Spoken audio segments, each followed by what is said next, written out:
Hey everyone, and welcome back to the channel. Today we're diving into a big question that's on everybody's mind. Will petrol prices in the UK break past their previous record of £1.91 per litre? With the way global oil markets are shifting, it's a real possibility. So let's break it down and let's see what's happening behind the scenes. Whether you're an EV driver or an ICE driver, this could be big news to you.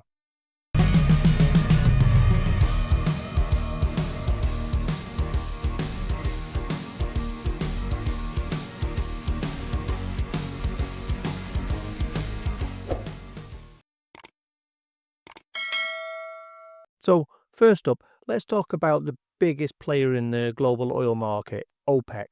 The Organization of Petroleum Exporting Countries has one primary goal: to maximize profits by controlling oil production.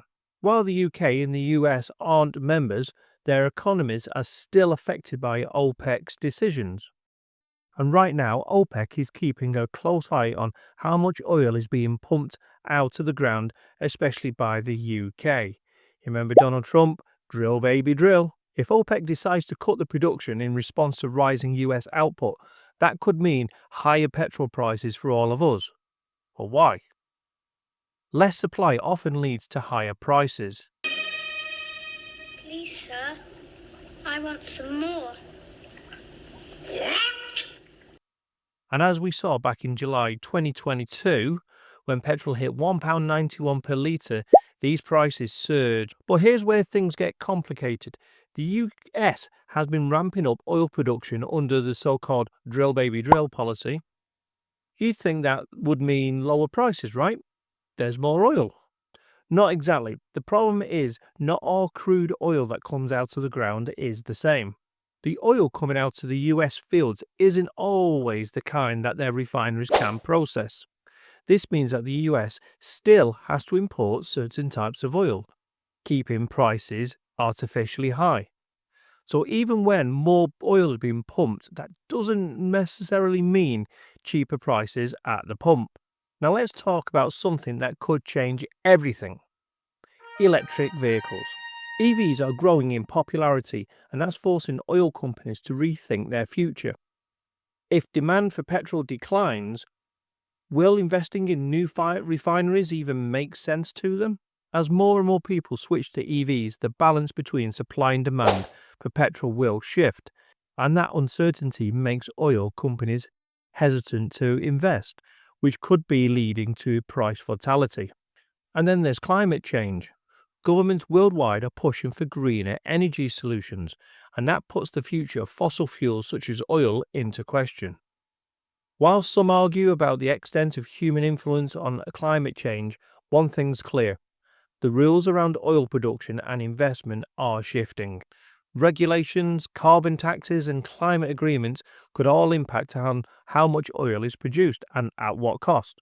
That uncertainty makes it even harder to predict where petrol prices will go in the future. Another thing we're seeing is oil companies buying back their own shares to keep those stock prices up. That can be a sign of confidence or of trouble.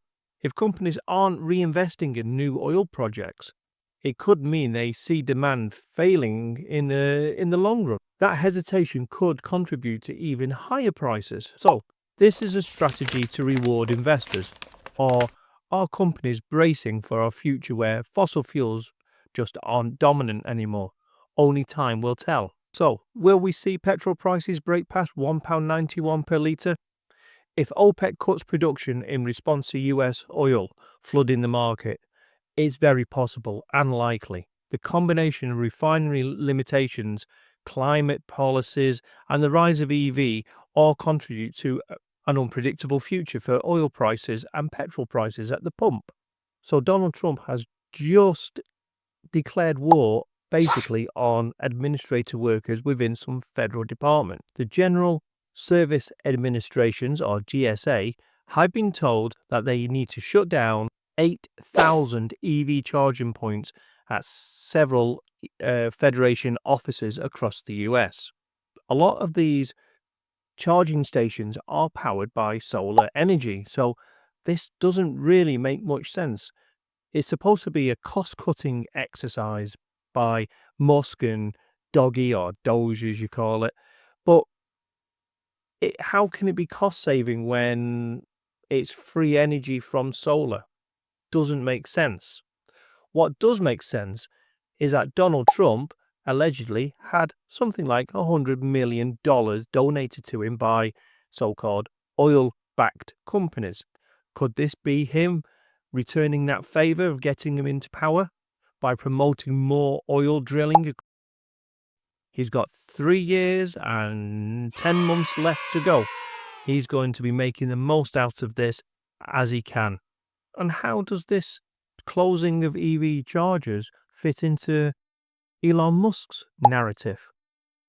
He sells, or he's the CEO of Tesla, an EV car manufacturer.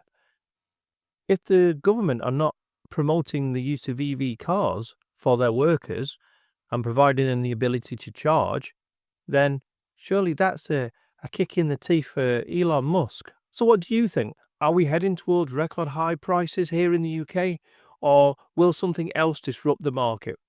Let me know in the comments below, and don't forget to like and subscribe. Hit that notification bell so you never miss out on an update about the latest economies and EV car news. And if you are interested in EV cars, why don't you check out my latest video regarding the KGM Musso EV pickup truck. This pickup truck could be a Tesla Cybertruck killer. It's legal to drive in and own in the UK. Cybertruck isn't.